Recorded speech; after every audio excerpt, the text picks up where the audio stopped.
Welcome back to the Deep Dive. You hand us the mountains of source material, the treatises, the articles, the dense scholarly notes, and, in today's case, the actual massive summas, and we go in deep to extract the essential, actionable, and illuminating insights. Our mission today is focused on, well, perhaps the single greatest intellectual synthesis in the history of Western thought. We are charting the astonishing course of Thomas Aquinas, the 13th century Dominican friar who looked at the seemingly incompatible worlds of pagan Greek philosophy and absolute Christian theology and decided they weren't enemies. But essential partners. Essential integrated partners, exactly. Okay, let's try to unpack this monumental figure, Thomas Aquinas, who lived from about 1225 to 1274. I mean, a lifespan of less than 50 years. Yeah. And when we discuss him, we're not just talking about theology. We're talking about the foremost scholastic thinker whose ideas became the absolute bedrock for so much of Western political thought, ethics, economics, metaphysics. The list goes on. That's the extraordinary reach of the man. His influence is so profound and, so far-reaching that he accumulates these heavy descriptive titles. He is the Doctor Angelicus, the angelic doctor. Right. The Doctor Communis, the universal doctor, which indicates his relevance across all academic disciplines. And perhaps most fittingly for our conversation today, the Doctor Humanitatis, the doctor of humanity, for his deep exploration of what it means to be human. Our deep dive into your sources, and this includes the unfinished masterpiece, Summa Theologiae, written between 1265 and 1274, and his earlier work, Summa contra Gentiles, is really meant to connect these grand titles back to the man himself and his revolutionary ideas. And here's the initial fact that I think has to ground this entire discussion, just to show the sheer force of his intellect and will. In the 2 decades before his death, this man wrote an estimated 8 million words. 8 million words Yeah. in 20 years. Yeah. That is an almost unimaginable output. It is. Especially when you consider the conditions of medieval writing. He was constantly traveling, dictating to multiple scribes simultaneously. It's just staggering. It creates a fascinating contrast, then, when you realize that this incredibly prolific mind was once nicknamed the Bos Mutus. The dumb ox. I love that anecdote. Why that nickname? Because when he was a student, Thomas was famously quiet, reserved, almost painfully shy. His peers just mistook his silence for dullness, for slowness. It's so hard to reconcile that image, the quiet, potentially dull student, with the man whose body of work still anchors entire fields of study today. How did that quiet, noble-born kid even get started on this trajectory? We begin with a story of privilege and a subsequent pretty dramatic rebellion. Thomas was born into the high aristocracy of the Kingdom of Sicily at a place called Roccasecca. His father, Landulf VI, was a powerful knight directly serving the Holy Roman Emperor Frederick II. This family had serious political weight. So he wasn't just wealthy. He was born right into that dynastic power structure that linked the church and the empire. That sets him up for a very specific, predetermined career path, I imagine. Absolutely. The life plan was already charted, which was, typical for younger noble sons who couldn't inherit the main titles. Thomas was expected to follow his uncle and assume the high office of Abbot of Monte Cassino. And this wasn't just a quiet religious calling. This was a position of immense power. Oh, immense. It was a powerful, politically essential role managing one of the oldest and most important Benedictine monasteries in the West. It combined significant political influence with immense wealth and ecclesiastical power. But his education immediately put him on a different, more radical intellectual path. He was sent to Naples. Precisely. Naples was a hub of intellectual ferment at the time, specifically because Frederick II had established the Studium Generale there. And this is where Thomas encountered the intellectual dynamite of the 13th century, the newly translated complete works of Aristotle. Aristotle was essentially the forbidden fruit, wasn't he? Or at least the highly dangerous fruit. Dangerous is the right word. Aristotle's rigorous logic, his emphasis on empirical observation, and his arguments about the eternity of the world were deeply, deeply unsettling to traditional Christian thought. Adding to this were the sophisticated non-Christian commentaries on Aristotle by the Jewish philosopher Maimonides and the Spanish-Arabic philosopher Averroes. Thomas was just immersed in this high-octane intellectual environment, which fundamentally shaped his ability to use reason as a tool. And then came the family crisis, the moment he rejected everything they had planned for him. At 19, he chose to join the mendicant Dominican order. This was a shocking repudiation of his class and his family's ambitions. The Dominicans, along with the Franciscans, they represented a new, radical movement committed to academic scholarship, preaching, and voluntary poverty. For a noble son to join an order that actively renounced wealth and power, it was an existential threat to the family name and their political strategy. And the family's reaction wasn't just disapproval, it was literal physical intervention.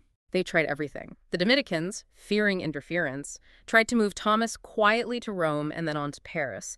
But his father, Landulf, and especially his mother, Theodora, were frantic. They engineered a physical intervention. This is where the story truly becomes high medieval political drama. His own brothers intercepted and kidnapped him. They seized him near the town of Aquapendente while he was resting and drinking from a spring. They took him back to the family's castles, Monte San Giovanni and Roccasecca, and held him captive for nearly a year. A full year. Almost a full year, and the sole purpose of this confinement was to break his will, to make him publicly renounce the Dominican habit, and return to the established, noble clerical path they had chosen for him. The immediate pressure must have been enormous. They tried intellectual persuasion, and when that failed, emotional blackmail. And then they resorted to that famous anecdote, the ultimate test of his resolve, the test of chastity. It really speaks volumes about the desperation and, frankly, malice of his brothers. To break his vow of perpetual celibacy and make his Dominican vocation impossible, his two older brothers hired a prostitute and introduced her into his locked room. So how did Thomas, this quiet, reserved scholar, respond to this extreme psychological temptation? The accounts of his life describe an astonishing reaction. Rather than succumbing or even protesting verbally, Thomas was filled with this righteous anger. He seized a burning log, a brand from the fireplace, and literally drove the woman out of the room. Wow. He then used the burning log to inscribe a cross onto the wall of his chamber as a symbol of his purity and his defiance. What happened next is so key to understanding the almost mystical, powerful nature Thomas attributed to his own vows. Exhausted by the spiritual and physical struggle, he fell into a deep, mystical sleep and ecstasy. And while he slept, two angels appeared to him. They bound him with a celestial cincture, the girdle of chastity, a supernatural gift ensuring he would never again be troubled by the temptations of the flesh. A physical sign. A physical sign of divine approval. This girdle was considered a relic of profound importance, worn by Thomas for the rest of his life, and parts of it are still kept near Turin today. That story really emphasizes that why his mind was ruthlessly logical, his commitment was fundamentally driven by a powerful spiritual core. Eventually, the family had to give up, right? They realized he wouldn't break. By 1244, his mother, realizing the impossibility of the task and probably fearing the disgrace of an open defeat, arranged a discreet escape. She allowed him to be lowered in a basket from a window, making it look less like a surrender and more like an unauthorized escape. He was free. And on his way to the intellectual heart of the Dominican world, he ended up in Paris and then Cologne, where he met the formidable scholar who would define his career trajectory. Albertus Magnus. Albertus Magnus was the great scientific mind of the age, famous for his encyclopedic knowledge of Aristotle. Thomas became his student, and while Thomas was reserved and silent, Albertus recognized the profound intellect beneath the quiet exterior, even as other students mocked Thomas and gave him that nickname, Bos Mutis. The dumb ox. So the moniker wasn't just a label, it was a genuine misunderstanding of his depth. But Albertus Magnus had the ultimate prophetic response, defending his quiet student in a way that just echoed through history. It's one of the greatest prophecies in intellectual history. Albertus famously declared, "You call him the dumb ox, but I tell you, in his teaching he will one day produce such a bellowing that it will be heard throughout the world." What an incredible validation. And that bellowing started almost immediately. By 1256, he was back in Paris for his first regency as a master in theology, defending the very mendicant orders that had caused his family crisis and writing foundational philosophical texts like De Ante et Essentia, on being and essence. The framework was now in place for the grand synthesis. When Thomas arrived on the scene, the intellectual climate was characterized by panic. Aristotle's works had been rediscovered, and his rational empirical system seemed to threaten the entire revealed structure of Christian doctrine. The church faced a choice: reject Aristotle or find a way to incorporate him. And Thomas, instead of rejecting the pagan philosopher, decided to take him on as a partner, creating a unified intellectual system. That's the grand synthesis. His solution was nothing short of revolutionary. It wasn't just that reason and faith could coexist, it was that they are both gifts from the same source, God, and therefore they cannot fundamentally contradict each other. Thomas solved this by defining theology, what he termed the sacred doctrine, as a science. And when he says science, we should be clear, he means a disciplined, systematic field of study, not modern laboratory science. Exactly. Theology is a science because it operates with certainty, processing the data, which comes from written scripture and church tradition, using the rigorous tools of reason and Aristotelian logic. He insisted that true theology must start with revelation, but it must use reason to draw out the consequences and implications of that revelation. This philosophy leads us to his core axiom, which is really the key to understanding all of Thomism. Gratia non tollit naturam, sed perficit. Grace does not destroy nature, but perfects it. This is the intellectual fulcrum of his entire system. It means that the natural world, human reason, human inclinations, everything that philosophy and science study is fundamentally good and designed by God. Grace, the gift of divine life, doesn't negate or wipe away that nature. It elevates it. It elevates, perfects, and directs that nature toward its highest possible goal, which is communion with God. So if God is the source of all truth, then the rational truths we discover through studying nature can't possibly conflict with the revealed truths we receive through faith. Any apparent contradiction just means we haven't reasoned well enough, or maybe we've misunderstood the revelation. That's the system, the dual light. Thomas established two ways of knowing God.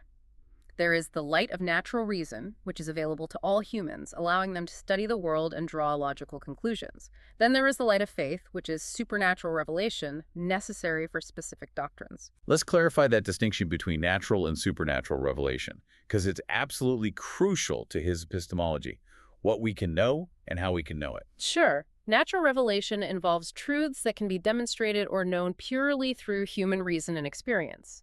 For example, demonstrating that God exists, or understanding fundamental moral truths like the Golden Rule. These are, universally accessible. But then you have the supernatural revelation. This covers specific Christian doctrines, the Trinity, the Incarnation, the Resurrection, the virtue of charity, which are completely beyond the capacity of human reason to discover or fully prove. They require the special aid of Scripture and the teaching authority of the Church. You can't observe the Trinity in a natural experiment. But he didn't just demand blind acceptance of these supernatural truths. He argued they were fitting. What does he mean by doctrines being fitting? It's a very subtle point that shows his commitment to reason. He argued that even though we cannot fully demonstrate or prove the Trinity or the Incarnation beyond all doubt, they are intellectually acceptable because, given what we know of God's goodness and nature, we would logically expect them to be true. He showed that these doctrines were the most reasonable way for an omnipotent and loving God to interact with the world. Which makes the leap of faith intellectually justifiable, even if it remains a leap. Precisely. This synthesis also forced Aquinas to redefine the very nature of God. Older, traditional theology often relied on what's called via negative theology, defining God by what he is not limited, not changeable, not composed of parts. Thomas moved past this. He had to. He wanted to articulate what God is, fundamentally, rather than just what he lacks. This is where he achieves his single greatest metaphysical breakthrough, moving from essentialist theology to existential theology. Okay, this is a truly dense concept, so let's slow down. How did he move from essence to existence? He took the philosophical concept of essence, what something is, and bridged it with the concept of existence, the fact that something is. For every created thing in the world, its essence, being human, being a tree, is distinct from its existence, the fact that this specific human or tree is currently real. Created things receive their existence from an external source. But God is different. For God alone, there is no distinction. Thomas concluded, based on the biblical statement, I am who I am from Exodus, that the very essence of God is to exist. He is existence itself. And that leads to that powerful summarizing phrase, I am the pure active being, or ipse actus essendi subsistens. That's it. God is not merely a being who exists. He is existence. He is the ultimate self-subsistent act of existing. This singular insight transformed Western metaphysics. If God is pure existence, he is automatically the source of all existence for everything else. It makes him perfectly simple, perfect, infinite, immutable, and one because his essence is identical to his existence. It's the most philosophically rigorous definition of the divine nature developed up to that point. It's the ultimate conceptual underpinning for his system. And it logically brings us to the proofs of that existence, accessible through the very reason he championed. Right. Since Thomas asserted that God's essence is to exist, God's existence is self-evident in itself. But, as we discussed, it is not self-evident to us because we are confined to knowing him through his effects, through the created world. So we need reason, natural law, to build a rational ladder up to the existence of God. That's the famous The Five Ways. Exactly. These arguments start with observed facts in the natural world, and through a process of rigorous Aristotelian logic, demonstrate the necessity of a first cause, which Thomas then identifies as God. It's crucial to understand these are not proofs of the Christian God, but proofs of a metaphysically necessary ultimate being. Let's take the first two, which are very rooted in Aristotle's physics, dealing with dependency. The argument from motion. Okay. We observe motion, we see things change. Something is hot because it was heated by something else that was already hot. Nothing can move or change itself simultaneously in the same respect. Therefore, everything that is moved by something else. Thomas then asks, can this chain of movers go back infinitely? And for him, an infinite chain is metaphysically impossible. Why? Why can't we just have endless motion? Because the chain of motion is simultaneous. The mover, A, has to be moving the B right now for B to be moving C right now. If there were no first mover, if the chain went back infinitely, then there would be no initiation point, and consequently there would be no motion now. The entire sequence depends on something that starts the motion without being moved itself. The unmoved mover. The unmoved mover. And the second argument, the argument from causation, follows the exact same logical necessity. Right, it's the same logic but applied to efficient causes, the causes of existence itself. We observe a chain of causes. A causes B, B causes C. Nothing can be the efficient cause of itself. If we had an infinite regress of causes, there would be no first cause, and thus there would be no intermediate or ultimate effects, because the whole chain depends on the initial cause to start the sequence. There must be a first cause uncaused by anything prior. The third argument moves from physics to metaphysics. The argument from necessity. This deals with contingency. Right. We look at the world and see contingent beings, things that exist but didn't have to exist and will eventually pass out of existence. Everything we observe is temporal and unnecessary. Thomas reasons that if everything were contingent, then at some point in infinite time, nothing would have existed. And if nothing existed at one point, then nothing could exist now because nothing can come from nothing. But we clearly exist now, so there has to be something that isn't contingent. Precisely. Therefore, something must exist necessarily, and this necessary being cannot derive its necessity from anything else. It must be the cause of necessity in others. That necessary being we call God. The fourth argument, the argument from gradation, is based on our constant experience of relative quality. When we say something is better or more perfect, we are making a comparative judgment.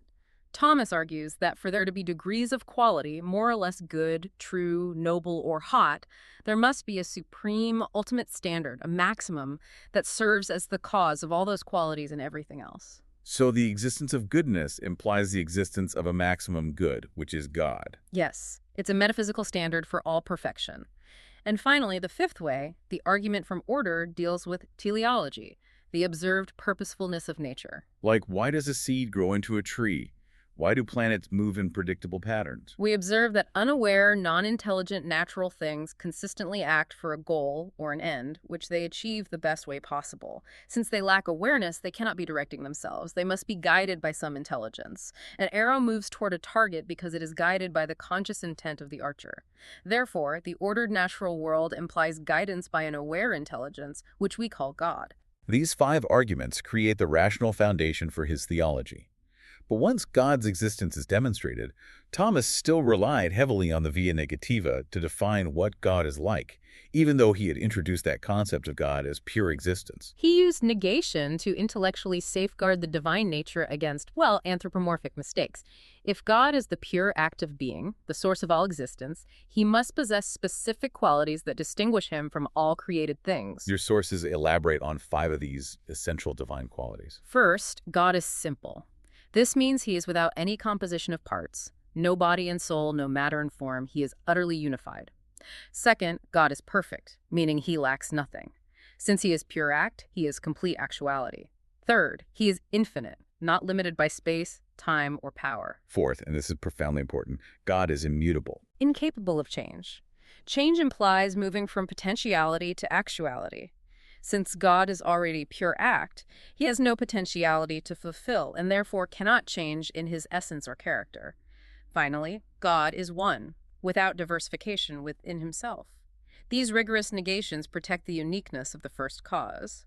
Moving from the nature of God to the physical world, Thomas had to address creation. which was philosophically explosive because of Aristotle's idea that the world was eternal. Thomas asserted the metaphysical necessity of creation. Every existent being must be created by God, and God creates ex nihilo from nothing. This is a purely philosophical point proven by his metaphysics of participation. All contingent things must participate in the being of the necessary being. But then he addresses the temporal question. Did the world begin, or has it always existed? And here, Thomas made an absolutely crucial distinction. While the fact of creation is philosophically demonstrable, the belief that the world is not eternal, that it started at a specific point in time, is known only by faith. Natural reason, Thomas argued, cannot prove that the world wasn't eternal.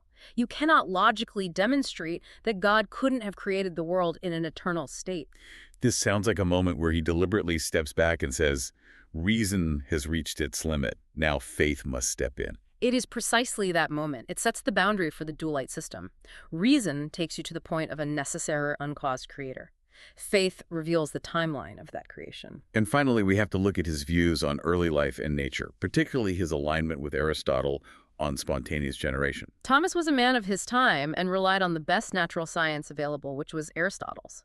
He posited that life could indeed form from non-living material or from the corruption of less perfect things. Give us an example of how he applied this. He argued that from the corruption of, say, decaying matter, certain types of animals could be generated.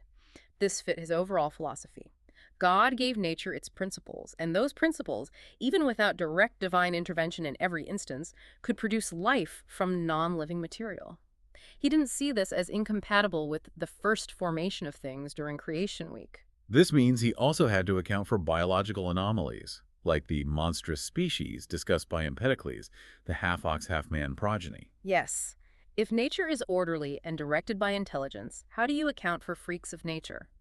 Thomas argued these ox progeny were not natural perpetual forms.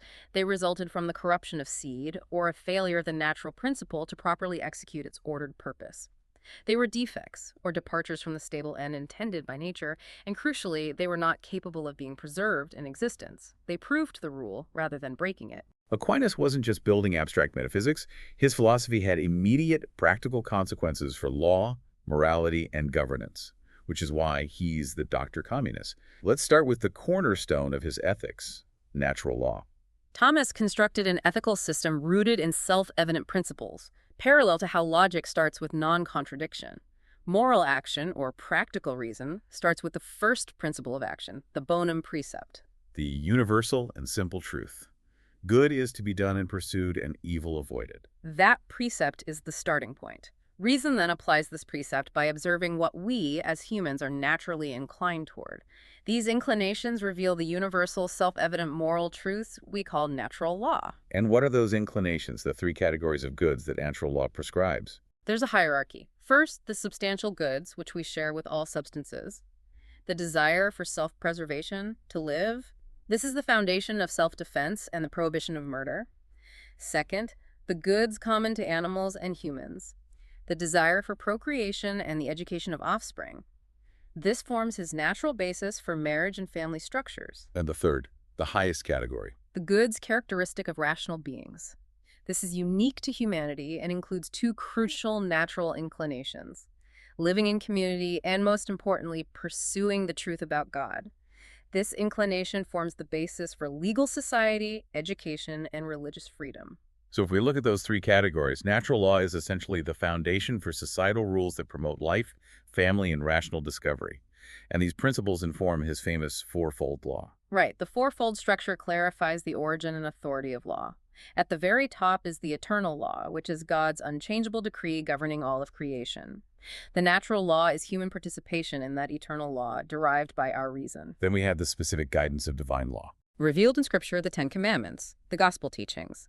This is necessary because human reason is fallible, and it needs explicit guidance to direct us toward our ultimate supernatural end, which is God himself. And finally, the most practical level, human law. This is positive law, the specific statutes, codes, and regulations devised by human reason to govern a particular society. Crucially, human law must always be derived from and align with the general, self-evident principles of natural law. A human law that contradicts natural law is, in Thomas's system, a corruption of law. It's not really law at all. This framework leads us directly into his virtue ethics. He defined two types, the cardinal and the theological. The cardinal virtues, prudence, temperance, justice, and fortitude, are natural. They are discoverable by reason and are essential for leading a good life on earth, regardless of religious belief. But the theological virtues are supernatural. Faith, hope, and charity. These are infused by God, aimed at God, and transcend human reason. And here is the deepest insight into his ethics, the difference between an imperfect and a perfect virtue. What makes a virtue perfect? Charity. Thomas argued that any virtue, prudence, fortitude, or justice, is made perfect when it is animated and completed by charity, which is the love of God. A non-believer can be courageous and temperate, achieving imperfect virtue. But a Christian who displays courage with the intention of pleasing God and loving their neighbor is exercising a perfect virtue. Charity transforms the intention and elevates the act toward the ultimate end. Conversely, that ultimate end is forfeited by sin. How did he define sin? Sin is defined simply as a word, deed, or desire contrary to the eternal law. It is essentially a failure to act rationally, a failure to adhere to the order established by God. It involves a choice that deviates from the ultimate end of human life. Moving into political and legal order, Thomas was known for favoring monarchy, but with huge reservations about the nature of power. He believed that a unified authority was the most efficient and harmonious structure for the common good, so theoretically, monarchy was the best form of government. However, he immediately qualified this by stating that a monarchy is only best when the ruler is exceptionally virtuous. And the danger. The danger is enormous. If a monarch is not virtuous, monarchy degenerates into the worst form of government: tyranny. Because power is so centralized, a tyrannical monarch can inflict the most damage and injustice on the common good. He insisted that political powers must be structured to be curbed, and that the common good, not the ruler's self-interest, must be the guiding principle. This tension between the common good and individual life brings us to one of the most difficult parts of his legal philosophy, the judicial death penalty. Thomas allowed for the death penalty based on a rigorous application of the common good argument. He reasoned that society, the whole, is greater than the individual, the part. Just as a physician may justly amputate a diseased limb to save the entire body, the judicial authority may justly remove a pestiferous man, an individual who is a danger to the community, to preserve the peace and concord of human society. This is a purely utilitarian common good justification, separate from any theological vengeance. Exactly. He was very clear. The death penalty is only permissible if administered by the proper authority, the state, and solely for the preservation of the common good. He explicitly stated that killing stemming from anger or vengeance or any action that harms the good remains entirely illicit. His criteria for a just war are equally influential, building on Augustine's framework. The criteria are still taught in military and international policy today. First, a just war must have a just cause, not land acquisition or wealth, but the avenging of injuries or the restoration of justice. Second, it must be waged by a proper authority, meaning the sovereign state, not private individuals. And third, and most critical, the intention must be right. Peace must be the ultimate motive, even in the midst of violence. Let's shift to economics and justice, which is where we see his moral framework applied to the marketplace. His concept of the just price is famous. This was central to transactional justice in the medieval world. Thomas was concerned that economic transactions remain fair and promote the common good, not just private gain. The just price, in his view, had to reflect two factors: the good's objective quality and its subjective usefulness to man, meaning its cost of production, the labor involved, and the risk. So if a baker puts in enormous labor and risk to bake bread, that factors into the just price. Yes. But he was crystal clear in condemning exploitation. He condemned sellers who raised prices simply because the buyer was in a moment of pressing need. For instance, jacking up the price of grain during a famine. That is taking advantage of necessity, which violates justice. His condemnation of usury is equally well known, though it sounds very restrictive to us today. Thomas condemned charging interest on loans, calling it unjust in itself. His reasoning, again, was metaphysical, based on his understanding of the nature of money. Money, in his time, was generally seen as a consumable good, like food or wine. It is consumed in its use. If you lend wine, you expect to get the same amount of wine back, not more. Exactly. If you charge interest, or usury, The lender is selling the use of the money separate from the money itself, which, Thomas argues, amounts to selling what does not exist, or charging twice for the same thing. You are charging for the money and then charging for the time the borrower uses the money. This all ties back to his concepts of social and legal justice. He defined legal justice, or what we might call social justice, as the individual's contribution to the common good following laws, paying taxes, serving the community. This is distinct from distributive justice, which is how the common good wealth, honors, resources, flows proportionally from the community to the individual based on their merit or contribution. Both must be properly ordered for a harmonious society. Finally, let's turn to his understanding of the nature of the human being and the afterlife, relying heavily on the Aristotelian concept of hylomorphism. Hylomorphism posits that every material substance is a composite of matter and form. Thomas applied this directly to humans. We are a single material substance, a composite where the immaterial soul is the form of the body. The soul is what organizes the body and makes it specifically human, a rational animal. We are not spirits inhabiting meat suits. We are fundamentally one integrated substance. But if we are a single substance, how can the soul possibly survive the body's death? This seems to contradict the very unity he champions. This requires his nuanced concept of the dualism of existence. Because the human soul is the principle of rationality, an operation like thinking or willing that does not require a material organ. The soul is therefore immaterial and incorruptible. It can exist separately after death. However, and this is crucial, Thomas insisted that this separated state is unnatural and incomplete. Incomplete because perfected human nature requires the body. Precisely. The soul is designed to be the form of the body. It cannot achieve its ultimate perfected state without it. This leads directly to his emphatic belief in the resurrection. So the ultimate rewards and punishments of the afterlife, therefore, must involve souls reunited in resurrected bodies. Yes. The divine justice and compensation promised in the afterlife are not only spiritual, but corporeal. This ensures that the entire human being, body and soul, which suffered or acted virtuously on earth, receives justice and compensation. The final human condition is not angelic. It is a body and soul composite. And we must, as promised, address that deeply controversial point about the happiness of the elect. Thomas argued that the elect in heaven will witness the suffering of the damned. His justification was purely intellectual. This witnessing, he reasoned, allows the elect to more fully appreciate God's perfect justice and, by contrast, increases their own joy in their salvation. This specific argument has, understandably, been a major focus of modern criticism regarding the application of cold logic to spiritual mercy. Thomas's application of rigorous logic to faith yielded a systematic structure, but when those structures were applied to real-world issues like religious dissent, they led to conclusions that we today find deeply unsettling. Let's confront his most challenging views, beginning with his position on heretics. His logic here is, well, it's brutal, derived purely from his common good framework. He compared corruption of faith to corruption of currency. Yes. He argued that corrupting the faith, the source of life for the soul, is a much graver matter than to forge money, which was a capital crime in the medieval era. Based on the common good, heretics deserved death, but his methodology required specific steps for the church. He stipulated that the church must always offer mercy first. The church must give the first and second admonition. It must attempt to bring the heretic back to the faith. If the heretic remains stubbornly unrepentant, Thomas argued the church, no longer hoping for his conversion, looks to the salvation of others. And what happens then? The church excommunicates him and then delivers him to the secular tribunal to be exterminated by death. This distinction, the church delivering him to secular authority, was critical in medieval jurisprudence, maintaining that the church itself does not shed blood. But the result, as you noted, remains the same. Yet, contrast this severity with his remarkably progressive stance against forced conversion. This is a powerful paradox in his thought.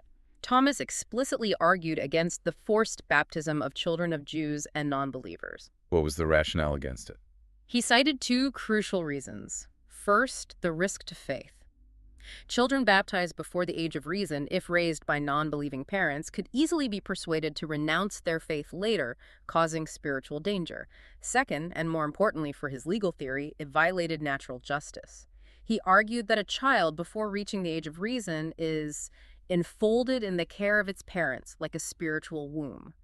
Removing them against the parent's will would be contrary to natural justice. He was prioritizing natural law, which recognizes parental rights and reason, over an aggressive evangelistic imperative. It was a very strong philosophical boundary that restrained the zeal of the church. It's a testament to the fact that his application of reason wasn't always driven by institutional dogma, but by his own philosophical rigor. Now, regarding witchcraft and magic, Thomas himself was relatively grounded for his time. He didn't believe humans had autonomous magical power. Thomas believed that only God could truly perform supernatural miracles. Any alleged magical efficacy, he argued, must come from demons using natural means or creating powerful illusions. He was skeptical of autonomous magic. But his work was later misused, making his name unfairly associated with later persecution. This is a classic example of legacy divergence. The infamous 15th century manual for witch hunters, the Malleus Maleficarum, quotes Thomas extensively to refute older church doctrines that had denied the possibility of witchcraft altogether. By linking demonic action to natural effects, Thomas provided a theoretical framework that was later hijacked and exaggerated to justify the worst excesses of the witch hunts. Despite the incredible influence his work gained, it wasn't immediately accepted upon his death. He faced an immediate backlash. The condemnation of 1277 was a serious dramatic challenge. Just 3 years after he died, the Bishop of Paris, Etienne Tampier, condemned 219 propositions, including 20 attributed to Thomas's teaching. The core accusation was that Thomas's excessive reliance on Aristotelian logic limited God's power. So his grand synthesis was temporarily viewed as too reliant on pagan reason, specifically propositions arguing for the necessity of natural law that seemed to limit God's absolute ability to do anything. That's right. His logic was seen as boxing in the divine omnipotence. It was a serious setback, temporarily halting the spread of Thomism. But history proved Albertus Magnus right. Within 50 years, on July 18, 1323, he was canonized. And the story of his canonization is almost as famous as his life. When the devil's advocate objected to the lack of miracles attributed to Thomas, a cardinal offered the famous reply, "Tot miraculous, quod articulus." There are as many miracles as articles in his Summa. The very structure and comprehensive nature of his intellectual output was itself a miracle worthy of sainthood. His status was cemented over the centuries. In 1567, he was proclaimed a doctor of the Church. Most significantly, in 1879, Pope Leo III declared his theology the core doctrine, making Thomism the mandatory foundation for all Catholic clergy studies. His influence goes beyond the Church, too. His virtue ethics are experiencing a huge revival among secular moral philosophers, and even literary giants like James Joyce cited Aquinas' concept of claritas, radiance, or integrity as a major influence on his aesthetics. Yet the defining moment of Thomas's own life, the thematic climax of his career, remains the silence of the straw. December 6, 1273. He experienced a profound mystical ecstasy while celebrating Mass, far longer and more intense than usual, when his friend and secretary Reginald of Piperno urged him to return to work on the incomplete Summa Theologiae. Thomas refused. His words are immortal. "Reginald, I cannot, because all that I have written seems like straw to me. Mihi videtur ut palea." He had devoted 2 decades to creating millions of words of perfect, rational synthesis, and in one overwhelming mystical experience, he declared it all worthless straw. He never wrote another word and died a few months later. He died traveling to the Second Council of Lyon in 1274, collapsing on the road. His final public prayer was an act of profound humility, submitting everything he had written to the judgment of the Church. It was the rational mind encountering the ultimate, ineffable mystery and choosing silence over incomplete articulation. We have to address the most famous modern critique of his work, which challenges the very nature of his synthesis, the views of philosopher Bertrand Russell. Russell was merciless. He accused Thomas of essentially engaging in special pleading. Russell argued that Thomas was not conducting independent philosophical inquiry, but merely using reason as a tool to justify conclusions dictated in advance by faith. Meaning he wasn't following where the argument led, he was forcing the argument to confirm the religious truths he already held to be true. Russell offered a famously sharp example regarding Thomas's justification for the indissolubility of marriage. Thomas argued that lifelong marriage was necessary for the education of offspring, partly because the father, being more rational than the mother, was better able to inflict physical punishment.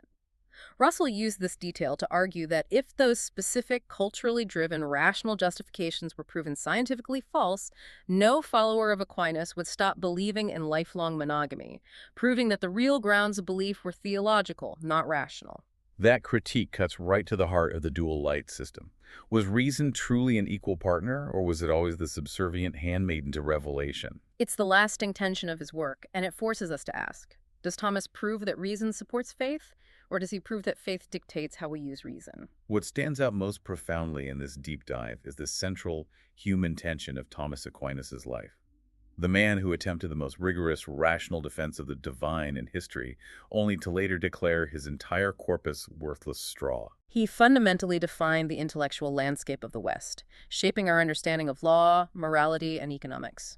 From establishing the hierarchy of natural law that dictates the basic rights of self-preservation, to his framework for the just price-defining economic fairness, his shadow is cast across our institutions.